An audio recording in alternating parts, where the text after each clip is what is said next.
Namaskar bachchon. Good evening to all of you. Now, in the continuation of algebraic expression, today, now we will try to find the like terms and unlike terms. Okay. So, in the previous video, you have seen that uh, we we have studied about literal terms, and here we have few terms to which we will examine that these two terms are like or unlike terms. This is to identify us. Okay.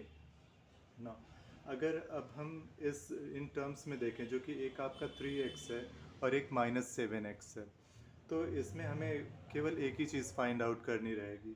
हमें यहाँ पे इनके literal factors को लिखना रहेगा। और last video में मैंने आपको बताया था कि जो भी वेरिएबल होता है वही हमारा क्या होता है, लिटरल फैक्टर होता है। तो 3x में x हमारा क्या हुआ, लिटरल फैक्टर हुआ, उसे हम नोट डाउन करेंगे। तो 3x के सामने हमने लिखा x जो कि इसका लिटरल फैक्टर हुआ। And in the second term -7x, इसमें भी अगर हम लिटरल फैक्टर को देखें तो वो क्या है, हमारा x है। नाउ अब हम जो आपका तीसरा कॉलम मैंने बनाया है उसमें हमें ये देखना है कि ये जो लिटरल फैक्टर्स हैं ये सेम है या नहीं सेम है। ठीक है, सेम और नॉट सेम। तो यहाँ पे दोनों क्या आ रहे हैं, सेम आ रहे हैं, तो इस कॉलम में हम लिख देंगे सेम। और जब ये कॉलम में आपने सेम लिखा तो ये दोनों टर्म्स आपके क्या हो जाएंगे, लाइक टर्म्स। तो ये हो गए आपके लाइक टर्म्स। तो यहाँ पे देखिए हमने एक चीज़ सीखा कि the terms having the same literal factors are called like terms और सिमिलर टर्म्स। सिमिलरली अगर हम अब दूसरे एग्जाम्पल को अगर देखें जिसमें पहला टर्म है आपका 16x और दूसरा टर्म क्या है, 16y।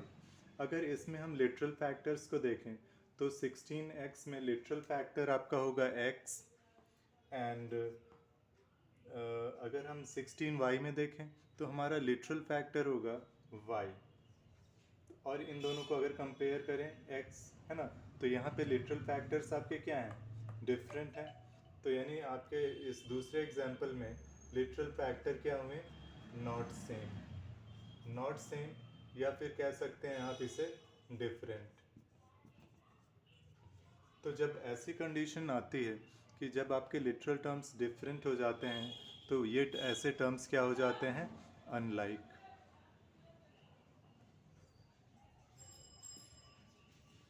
तो इस तरह से ही हम क्या करते हैं, आइडेंटिफाई करते हैं लाइक्स एंड अनलाइक टर्म्स को इन एल्जेब्रिक एक्सप्रेशन।